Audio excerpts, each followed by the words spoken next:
Are you ready, Kenai? So when we get over the mountain, we're gonna unhook for a short time and head a little bit south. We're looking for my grandfather's birthplace. It is Delagua, Colorado. It's an old mining town, and supposedly it's a ghost town now. And we're not even sure that there's even going to be anything there. But it's worth a shot. We're close by. We're going to check it out. So my great-grandpa was a coal miner from Yugoslavia, Slovenia to be more exact, a tiny little town right next to Italy. And came out here to make a new life. And yeah, coal mining in Delagua, Colorado.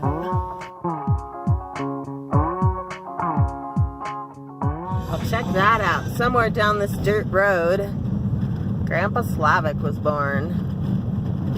Hopefully we'll find some remnants of something down here. And I'll show ya. How's this for a ghost town? We're on the top of a mountain pretty much. And, you know, it's not real clear where the site of Delagua is. This is where Google Maps led us to. And as you can see, there's not even a remnant of a nothing.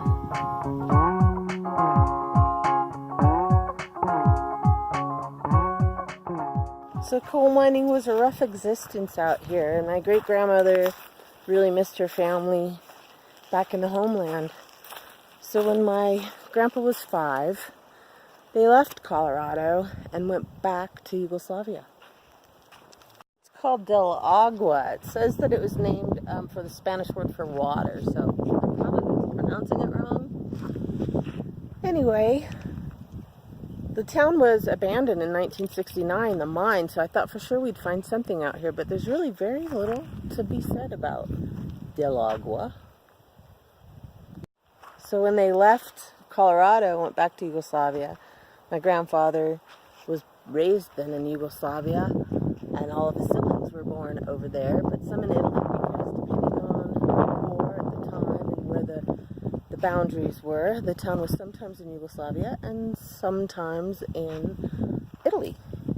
So life back in the homeland wasn't so great after all, and my grandpa couldn't wait to get out of there. So as soon as he became of age, he came back to America and worked to save money to get the rest of his family back here again. Right there, looks like people just digging it. So Google had us go up there to that mountaintop. We figure that must have been where some of the mines were, but we think the town was down here.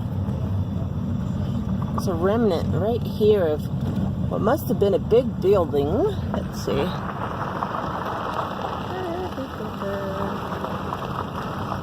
Let's go check it out.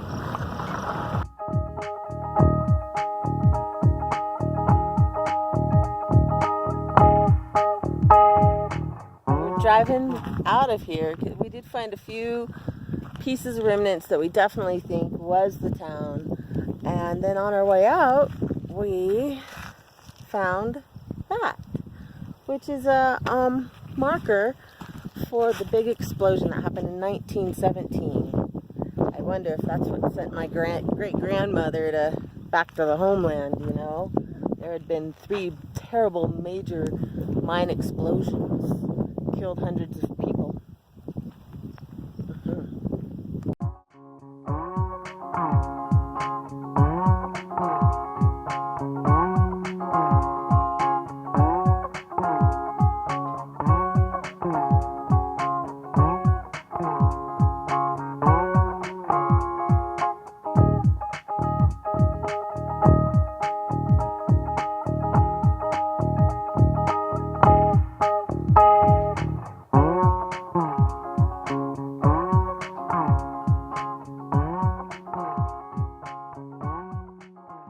This book, this sign-in book. We found this little memorial here, and it's to the Ludlow mine workers, actually, or the Ludlow Massacre.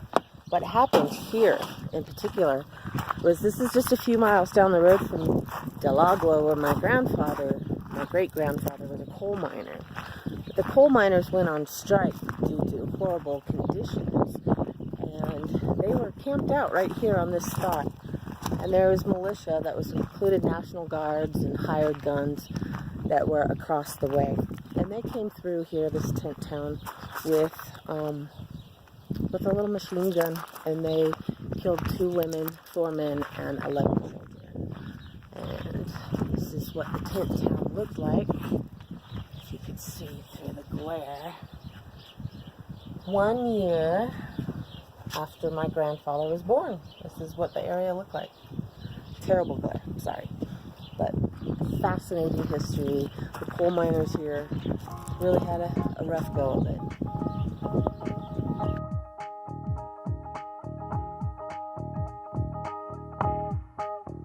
Sugar City, Grandma. I bet it's changed a lot in 100 years. Pretty quiet around here. We drove through miles and miles, about 60 miles of agriculture land. A lot of it looks pretty dried up, but it's also been a very drought kind of year. I'll take a turn down a couple of these neighborhoods. We'll see what we find. Shall we turn up Nebraska? Yeah. What do you say, Grandma? Was that the sugar beet factory right there? Oh, there's a cute little church down that way. We'll go that way. There's a cute little church. So Sugar City came to be when investors saw this as the land and milk and honey, and they invested in some canals so that sugar beets could be grown here. Then they recruited a bunch of German Russians who were expert farmers to farm the land. Well, here you go. Downtown Sugar City. This town prospered from about 1900, and the factory closed in 1960, and population has declined since. 250 residents now.